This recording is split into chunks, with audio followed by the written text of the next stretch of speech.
The Silmarillion by J.R.R. Tolkien. Edited by Christopher Tolkien. Read by Martin Shaw.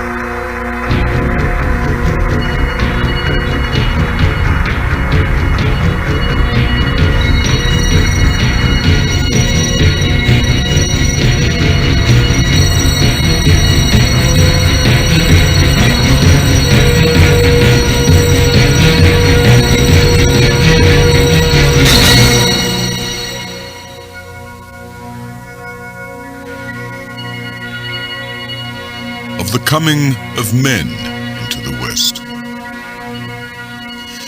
When 300 years and more were gone since Thorondor came to Beleriand, in the days of the long peace, Finrod Felagund, lord of Nargothrond, journeyed east of Sirion and went hunting with Maglor and Maethros, sons of Fëanor. But he wearied of the chase and passed on alone towards the mountains of Eredlindon, that he saw shining afar. And taking the dwarf road, he crossed Gelion at the ford of Sarn Athrad, and turning south over the upper streams of Asgard, he came into the north of Osiriand. In a valley among the foothills of the mountains, below the springs of Thalos, he saw lights in the evening, and far off he heard the sound of song. At this he wondered much, for the green elves of that land lit no fires, nor did they sing by night. At first he feared that a raid of orcs had passed the leaguer of the north. But as he drew near, he perceived that it was not so. For the singers used a tongue that he had not heard before, neither that of dwarves nor of orcs. Then Felagund, standing silent in the night shadow of the trees, looked down into the camp, and there he beheld a strange people. Now these were a part of the kindred and following of Bëor, the Old, as he was afterwards called, a chieftain among men. After many lives of wandering out of the east, he had led them at last over the Blue Mountains, the first of the race of men to enter Beleriand. And they sang because they were glad, and believed that they had escaped from all perils, and had come at last to a land without fear. Long Felagund watched them, and love for them stirred in his heart. But he remained hidden in the trees until they had all fallen asleep. Then he went among the sleeping people, and sat beside their dying fire where none kept watch. And he took up a rude harp which Bëor had laid aside, and he played music upon it such as the ears of men had not heard. For they had as yet no teachers in the art, save only the dark elves in the wild lands. Now men awoke and listened to Felagund as he harped and sang, and each thought that he was in some fair dream, until he saw that his fellows were awake also beside him. But they did not speak or stir while Felagund still played, because of the beauty of the music and the wonder of the song.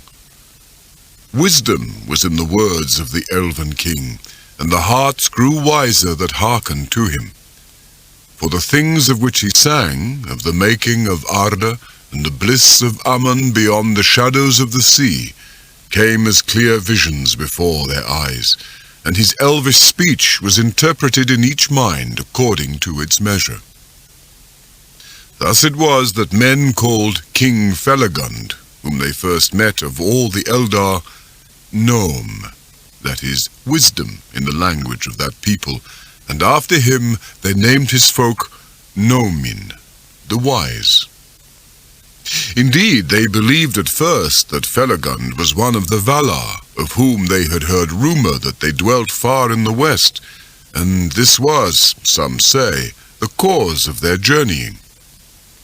But Felagund dwelt among them, and taught them true knowledge, and they loved him, and took him for their lord, and were ever after loyal to the house of Fingolfin. Now the Eldar were beyond all other peoples skilled in tongues, and Felagund discovered also that he could read in the minds of men such thoughts as they wished to reveal in speech. so that their words were easily interpreted. It is said also that these men had long had dealings with the dark elves east of the mountains, and from them had learned much of their speech. And since all the languages of the Quendi were of one origin, the language of Bëor and his folk resembled the elven tongue in many words and devices. It was not long, therefore, before Felagund could hold converse with Bëor. And while he dwelt with him, they spoke much together.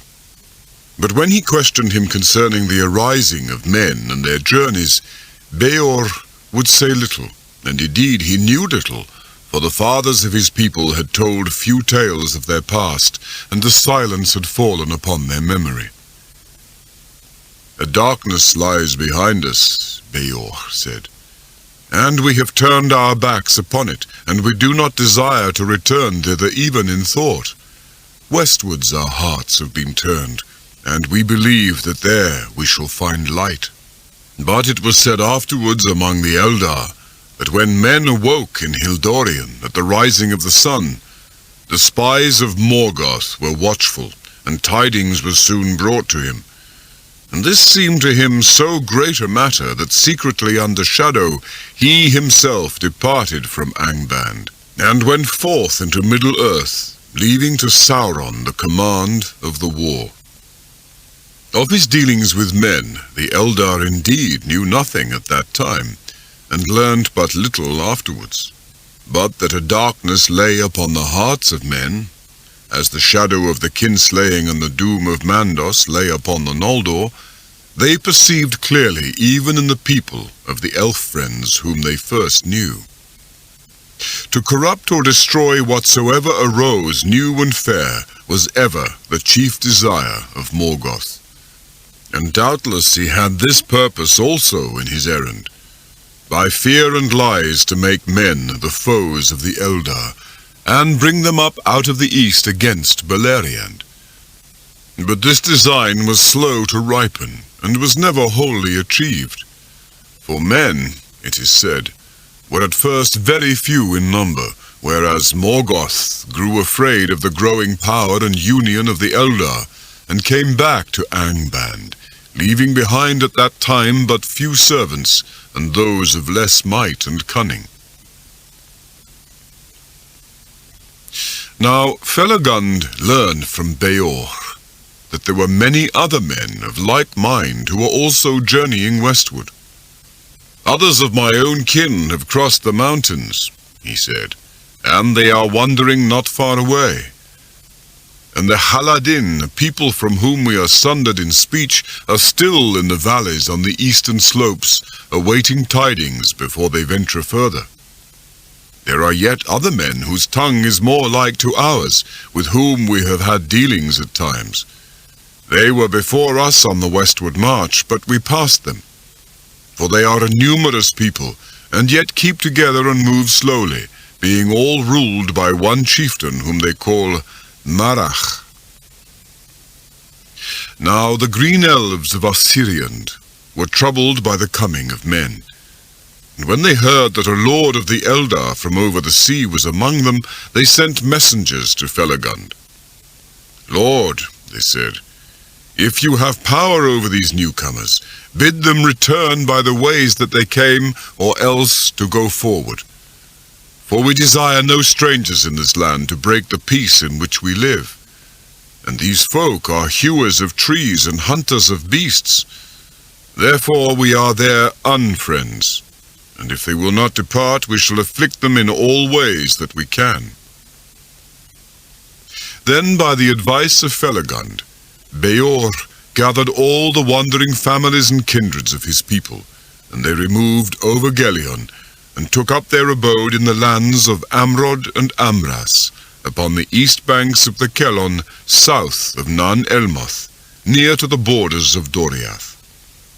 And the name of that land thereafter was Estolad, the encampment.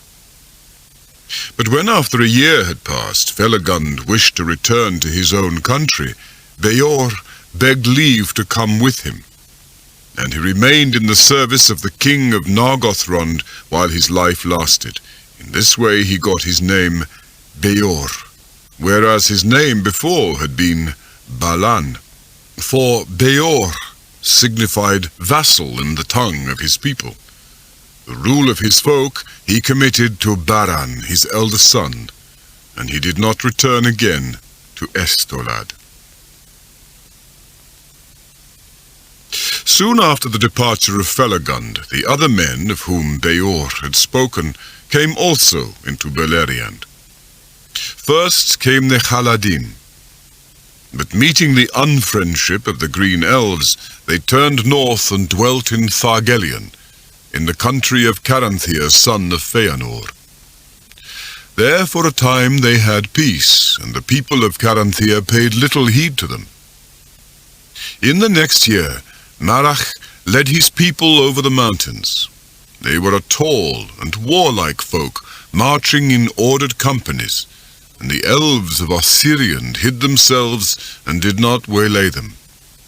But Marach, hearing that the people of Bëor were dwelling in a green and fertile land, came down the dwarf road and settled in the country south and east of the dwellings of Baran, son of Bëor, and there was great friendship between those peoples.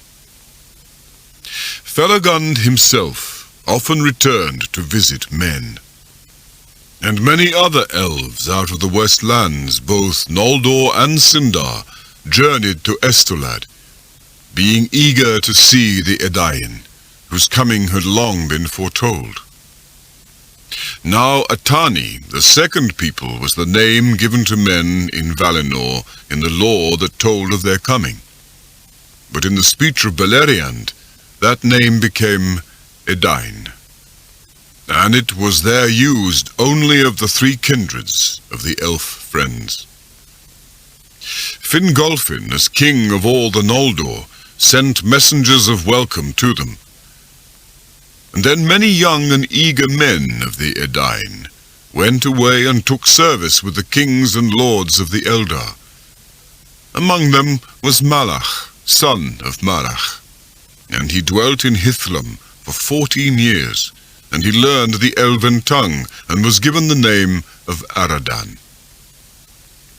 The Edain did not long dwell content in Estolad, for many still desired to go westward, but they did not know the way.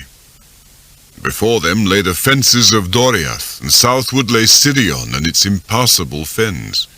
Therefore the kings of the three houses of the Noldor, seeing hope of strength in the sons of men, sent word that any of the Edain that wished might remove and come to dwell among their people. In this way, the migration of the Edain began. At first, little by little, but later in families and kindreds, they arose and left Estolad, until after some 50 years, many thousands had entered the lands of the kings. Most of these took the long road northwards, until the ways became well known to them. The people of Bëor came to Dorthonion, and dwelt in lands ruled by the house of Fingolfin.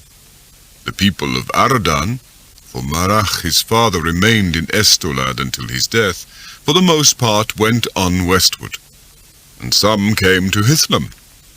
But Magor, son of Aradan, and many of the people passed down Sirion into Beleriand, and dwelt a while in the vales of the southern slopes of Ered-Wethrin.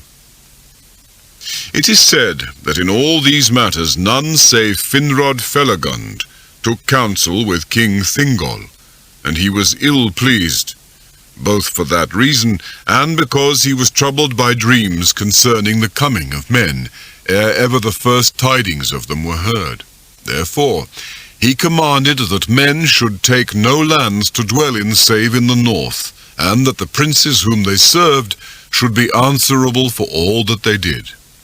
And he said, "Into Doriath shall no man come while my realm lasts, not even those of the house of Bëor, who serve Finrod the beloved." Melian said nothing to him at that time, but afterwards she said to Galadriel, "Now the world runs on swiftly to great tidings, and one of men, even of Beor's house, shall indeed come, and the girdle of Melian shall not restrain him. For doom greater than my power shall send him, and the songs that shall spring from that coming shall endure when all Middle-earth is changed. But many men remained in Estolad, and there was still a mingled people living there long years after, until in the ruin of Beleriand they were overwhelmed or fled back into the east. For beside the old who deemed that their wandering days were over, there were not a few who desired to go their own ways, and they feared the Eldar and the light of their eyes. And then dissensions awoke among the Edain, in which the shadow of Morgoth may be discerned, for certain it is that he knew of the coming of men into Beleriand, and of their growing friendship with the Elves. The leaders of discontent were Bereg, of the house of Bëor, and Amlach, one of the grandsons of Marach, and they said openly, "We took long roads, desiring to escape the perils of Middle-earth and the dark things that dwell there, for we heard that there was light in the west. But now we learn that the light is beyond the sea. Thither we cannot come where the gods dwell in bliss, save one. For the Lord of the Dark is here before us, and the Eldar wise but fell, who make endless war upon him. In the north he dwells, they say, and there is the pain and death from which we fled. We will not go that way." Then a council and assembly of men was called, and great numbers came together. And the elf friends answered Bereg, saying, "Truly from the Dark King come all the evils from which we fled.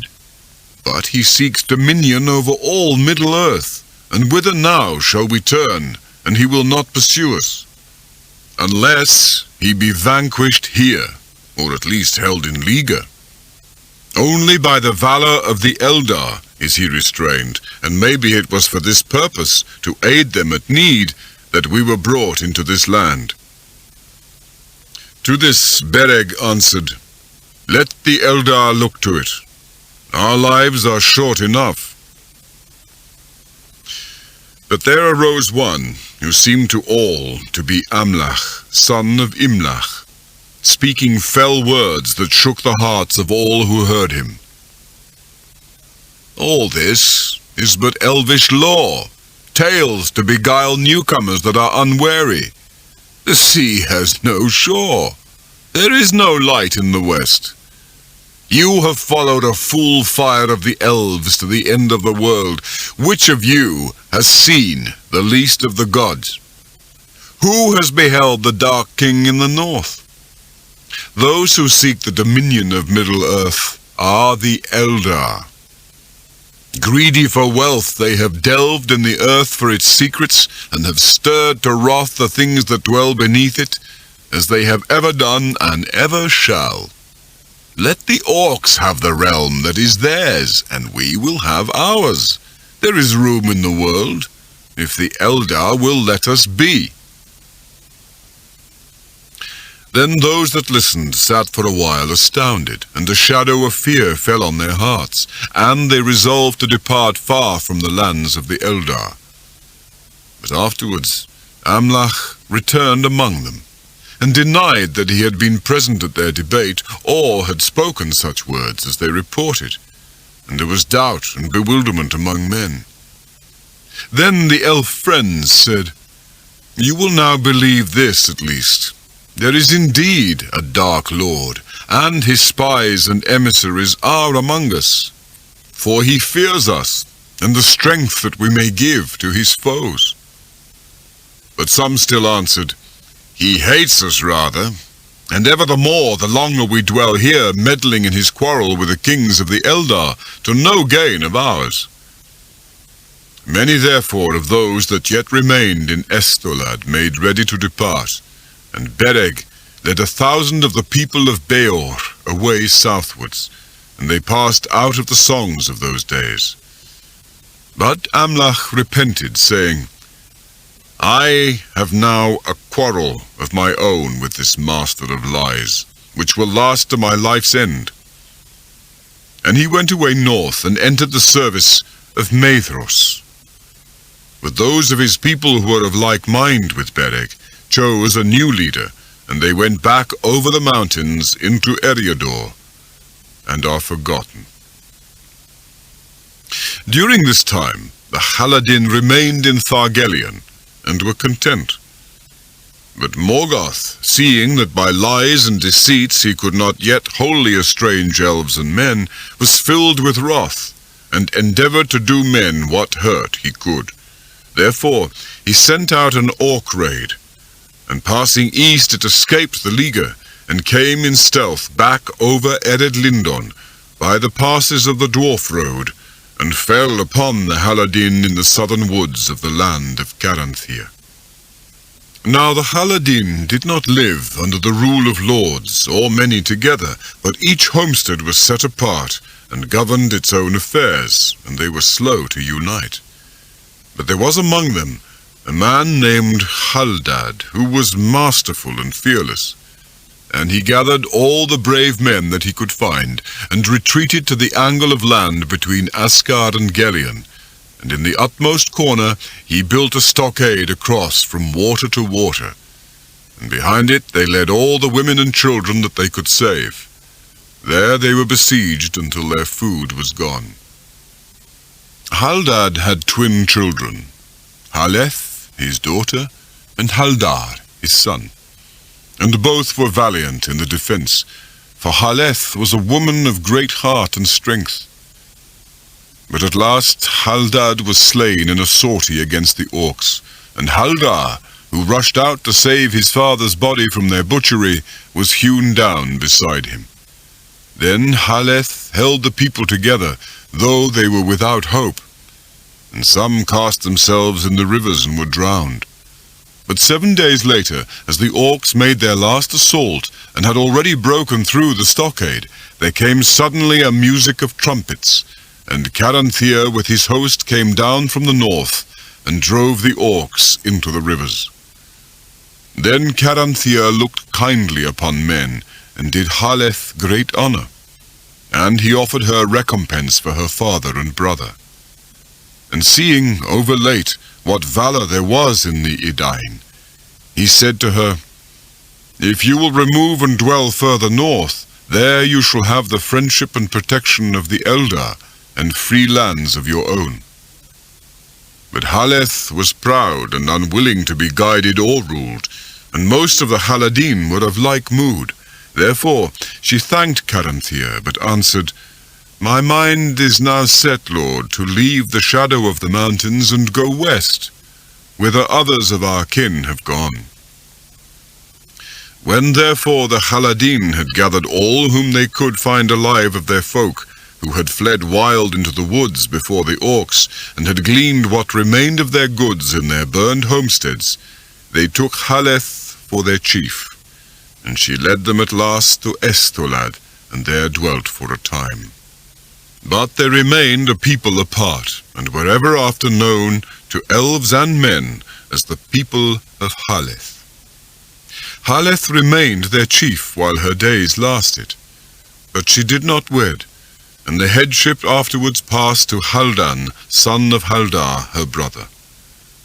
Soon, however, Haleth desired to move westward again, and though most of her people were against this counsel, she led them forth once more, and they went without help or guidance of the Eldar, and passing over Kelon and Aros, they journeyed in the perilous land between the mountains of Terra and the girdle of Melian.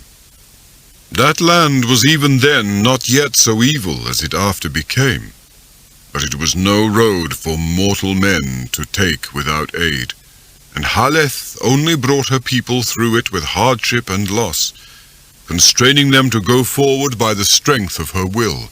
At last they crossed over the Brithiach, and many bitterly repented of their journey, but there was now no returning.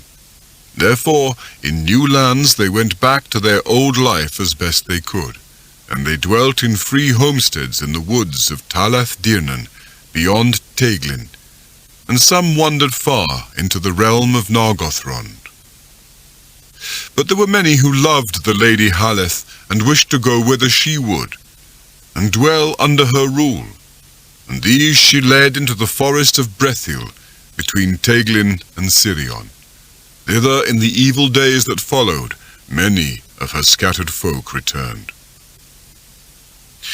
Now Brethil was claimed as part of his realm by King Thingol, though it was not within the girdle of Melian, and he would have denied it to Haleth. But Felagund, who had the friendship of Thingol, hearing of all that had befallen the people of Haleth, obtained this grace for her, that she should dwell free in Brethil, upon the condition only that her people should guard the crossings of Ardgaleen against all enemies of the Eldar, and allow no orcs to enter their woods. To this Haleth answered, "Where are Haldad my father, and Haldar my brother?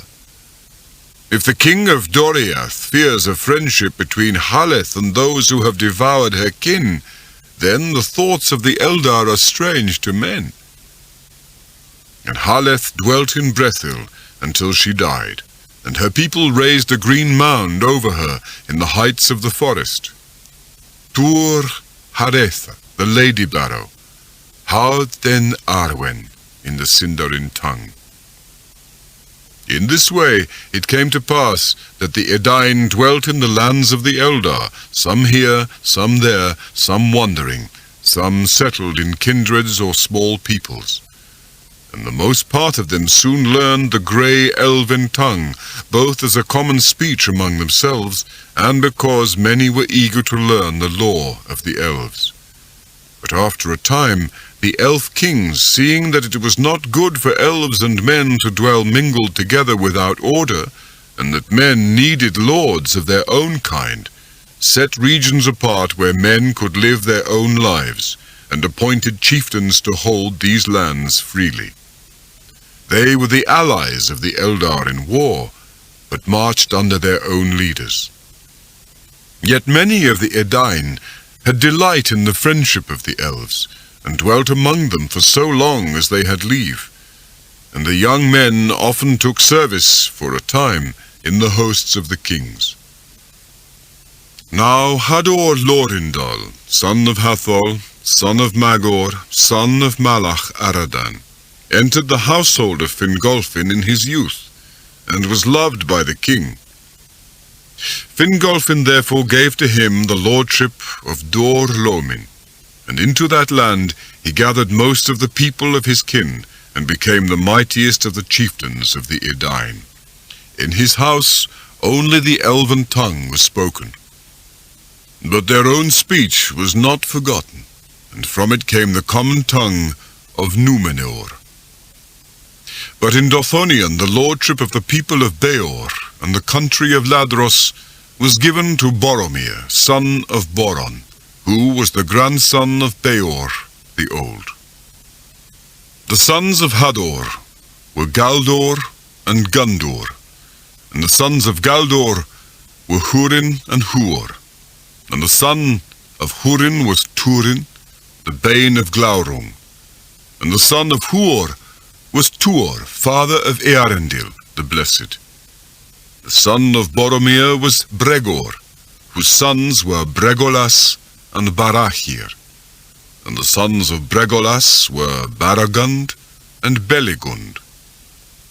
The daughter of Baragund was Morwen, the mother of Turin, and the daughter of Beligund was Rian, the mother of Tuor.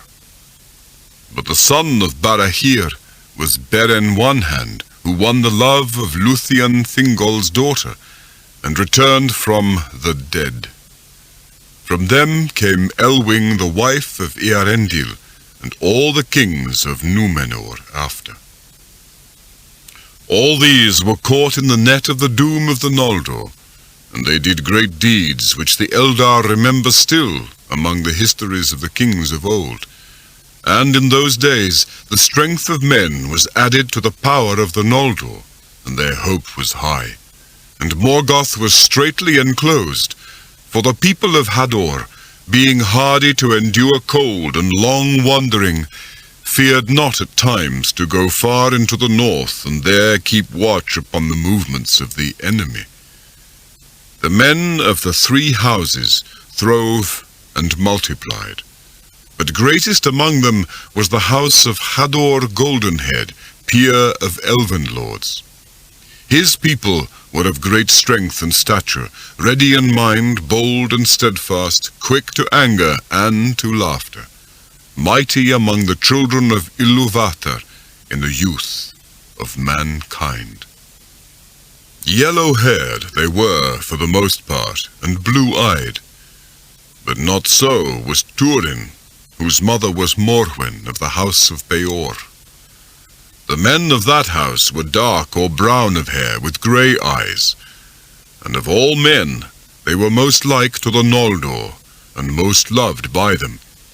For they were eager of mind, cunning-handed, swift in understanding, long in memory, and they were moved sooner to pity than to laughter.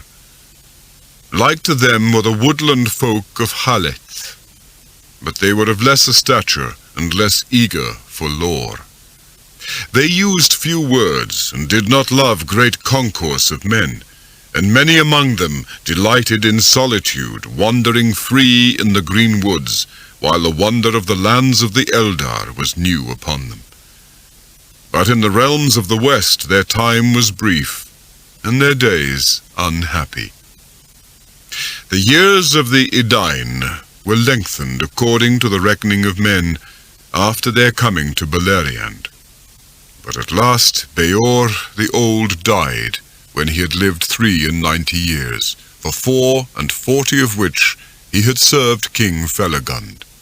And when he lay dead, of no wound or grief, but stricken by age, the Eldar saw for the first time the swift waning of the life of men, and the death of weariness, which they knew not in themselves. And they grieved greatly for the loss of their friends. But Bëor at the last had relinquished his life willingly and passed in peace. And the Eldar wondered much at the strange fate of men, for in all their lore there was no account of it, and its end was hidden from them. None the less, the Edain of old learned swiftly of the Eldar all such art and knowledge as they could receive, and their sons increased in wisdom and skill until they far surpassed all others of mankind, who dwelt still east of the mountains, and had not seen the Eldar, nor looked upon the faces that had beheld the light of Valinor. Of the ruin of Beleriand and the fall of Fingolfin.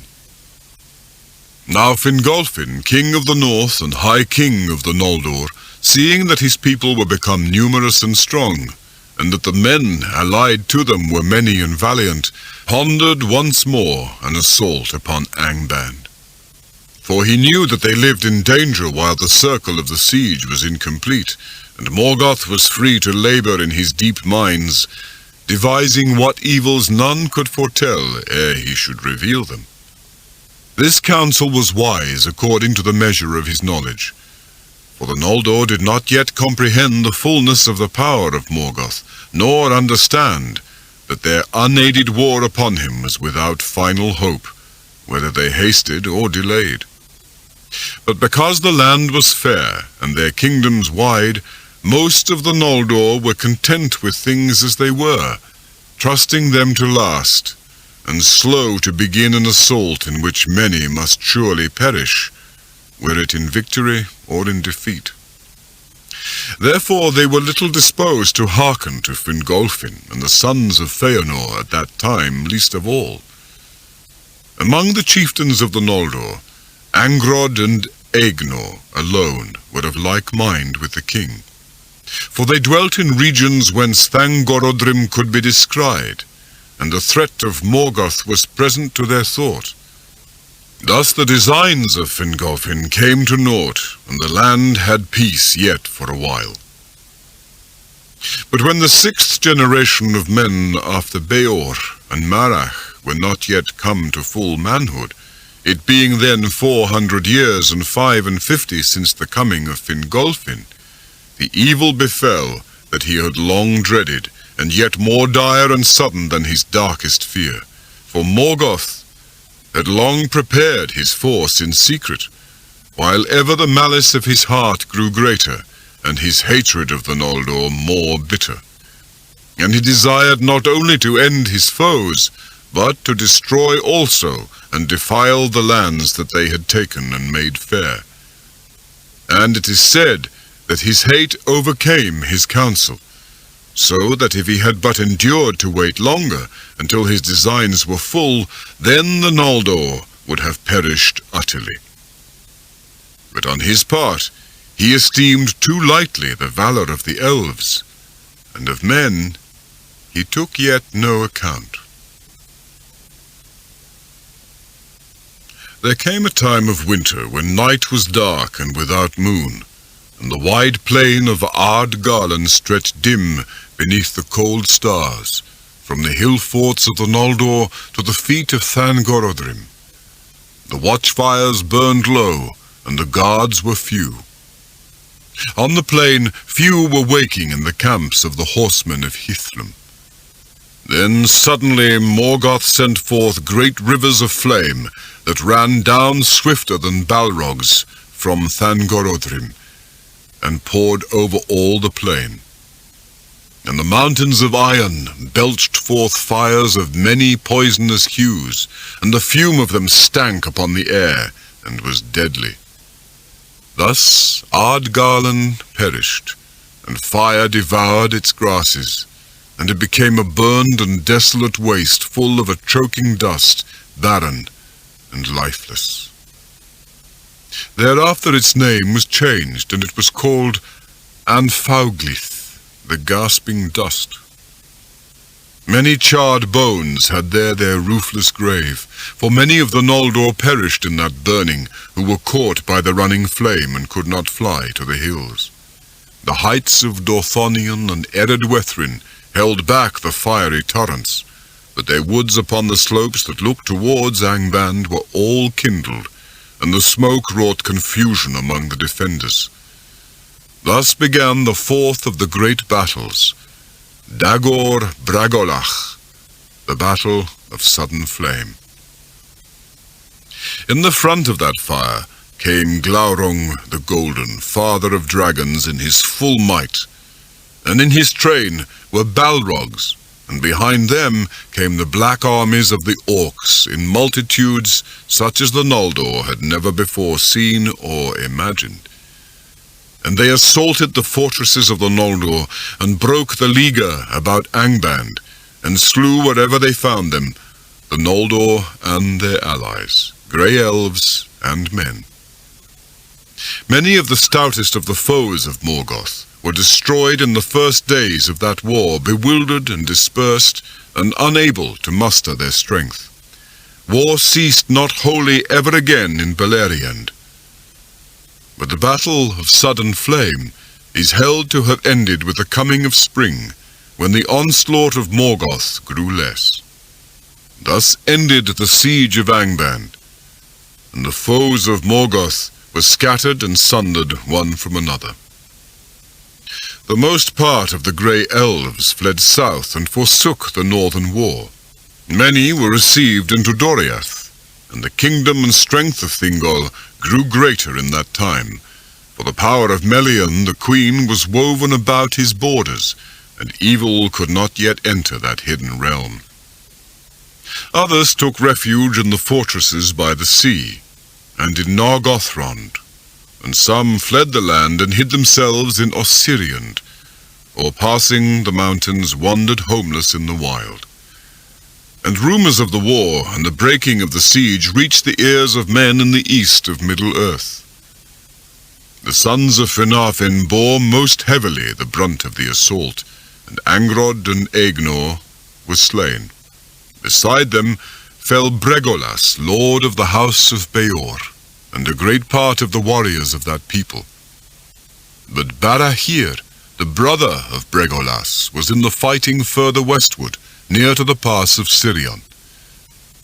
There King Finrod Felagund, hastening from the south, was cut off from his people and surrounded with small company in the fen of Serech. And he would have been slain or taken, but Barahir came up with the bravest of his men and rescued him, and made a wall of spears about him, and they cut their way out of the battle with great loss. Thus Felagund escaped, and returned to his deep fortress of Nargothrond.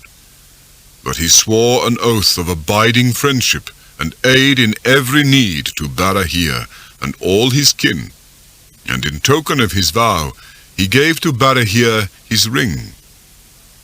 Barahir was now by right lord of the house of Bëor, and he returned to Dorthonion. But most of his people fled from their homes and took refuge in the fastness of Hithlum.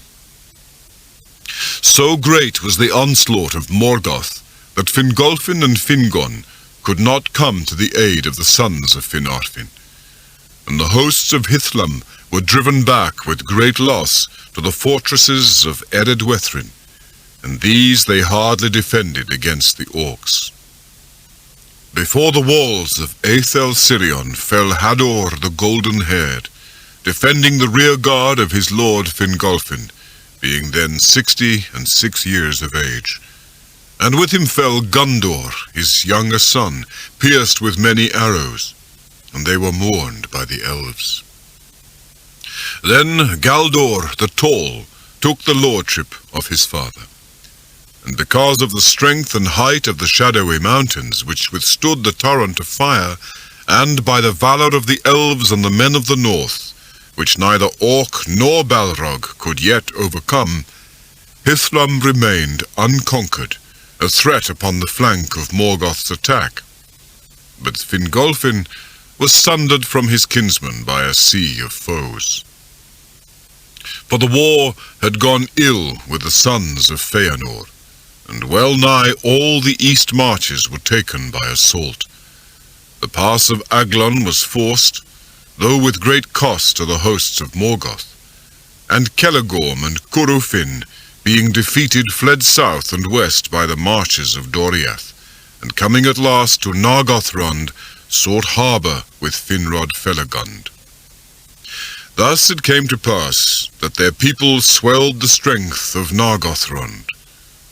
But it would have been better, as was after seen, if they had remained in the east among their own kin.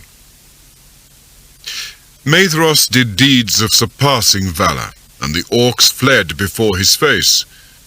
For since his torment upon Thangorodrim, his spirit burned like a white fire within, and he was as one that returns from the dead. Thus the great fortress upon the hill of Himring could not be taken, and many of the most valiant that remained, both of the people of Dorthonion and of the east marches, rallied there to Maedhros, and for a while he closed once more the pass of Aglon, so that the orcs could not enter Beleriand by that road. But they overwhelmed the riders of the people of Fëanor upon Lothland, for Glaurung came thither, and passed through Maglor's Gap, and destroyed all the land between the arms of Gelion. And the orcs took the fortress upon the west slopes of Mount Rerir, and ravaged all Thargelion, the land of Caranthir. And they defiled Lake Helivorn. Thence they passed over Gelion, with fire and terror, and came far into East Beleriand. Maglor joined Maedhros upon Himring, but Caranthir fled, and joined the remnant of his people to the scattered folk of the hunters Amrod and Amras, and they retreated and passed Ramdal in the south. Upon Amon Ereb they maintained a watch and some strength of war, and they had aid of the green elves. And the orcs came not into Osiriand, nor to Tower Im Duinath, and the wilds of the south. Now news came to Hithlum that Dorthonion was lost, and the sons of Finarfin overthrown, and that the sons of Fëanor were driven from their lands. Then Fingolfin beheld, as it seemed to him, the utter ruin of the Noldor, and the defeat beyond redress of all their houses, and filled with wrath and despair, he mounted upon Rochalor, his great horse, and rode forth alone, and none might restrain him. He passed over Dor Newfauglith, like a wind amid the dust, and all that beheld his onset fled in amaze, thinking that Orome himself was come. For a great madness of rage was upon him, so that his eyes shone like the eyes of the Valar. Thus he came alone to Angband's gates, and he sounded his horn, and smote once more upon the brazen doors, and challenged Morgoth to come forth to single combat. And Morgoth came. That was the last time in those wars that he passed the doors of his stronghold, and it is said that he took not the challenge willingly. For though his might was greatest of all things in this world, alone of the Valar he knew fear. But he could not now deny the challenge before the face of his captains, for the rocks rang with the shrill music of Fingolfin's horn, and his voice came keen and clear down into the depths of Angband. And Fingolfin named Morgoth Craven and Lord of Slaves. Therefore Morgoth came, climbing slowly from his subterranean throne, and the rumour of his feet was like thunder underground. And he issued forth clad in black armour, and he stood before the king like a tower, iron-crowned, and his vast shield, sable, unblazoned, cast a shadow over him like a storm cloud.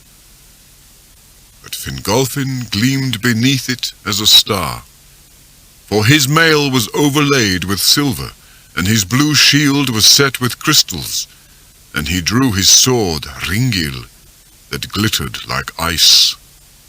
Then Morgoth hurled aloft Grond, the hammer of the underworld, and swung it down like a bolt of thunder. But Fingolfin sprang aside, and Grond rent a mighty pit in the earth, whence smoke and fire darted. Many times Morgoth essayed to smite him, and each time Fingolfin leaped away, as a lightning shoots from under a dark cloud. And he wounded Morgoth with 7 wounds, and 7 times Morgoth gave a cry of anguish, whereat the hosts of Angband fell upon their faces in dismay, and the cries echoed in the Northlands. But at last the king grew weary, and Morgoth bore down his shield upon him. Thrice he was crushed to his knees, and thrice arose again, and bore up his broken shield and stricken helm. But the earth was all rent and pitted about him, and he stumbled and fell backward before the feet of Morgoth. And Morgoth set his left foot upon his neck, and the weight of it was like a fallen hill. Yet with his last and desperate stroke, Fingolfin hewed the foot with Ringil, and the blood gushed forth black and smoking, and filled the pits of Grond. Thus died Fingolfin, High King of the Noldor, most proud and valiant of the Elven kings of old. The Orcs made no boast of that duel at the gate, neither do the Elves sing of it, for their sorrow is too deep. Yet the tale of it is remembered still. For Thorondor, King of Eagles, brought the tidings to Gondolin, and to Hithlum, afar off. And Morgoth took the body of the Elven king, and broke it, and would cast it to his wolves. But Thorondor came hasting from his eyrie among the peaks of the Crisegrim, and he stooped upon Morgoth and marred his face.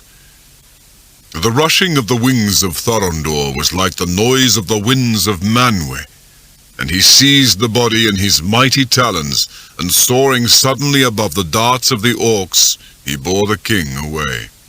And he laid him upon a mountain top that looked from the north upon the hidden valley of Gondolin. And Torgon, coming, built a high cairn over his father.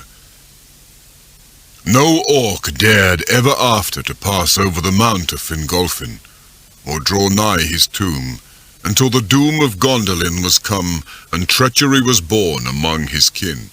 Morgoth went ever halt of 1 foot after that day, and the pain of his wounds could not be healed, and in his face was the scar that Thorondor made. Great was the lamentation in Hithlum when the fall of Fingolfin became known, and Fingon in sorrow took the lordship of the house of Fingolfin and the kingdom of the Noldor. But his young son, Edain, who was after named Gil-galad, he sent to the havens. End of Side 1.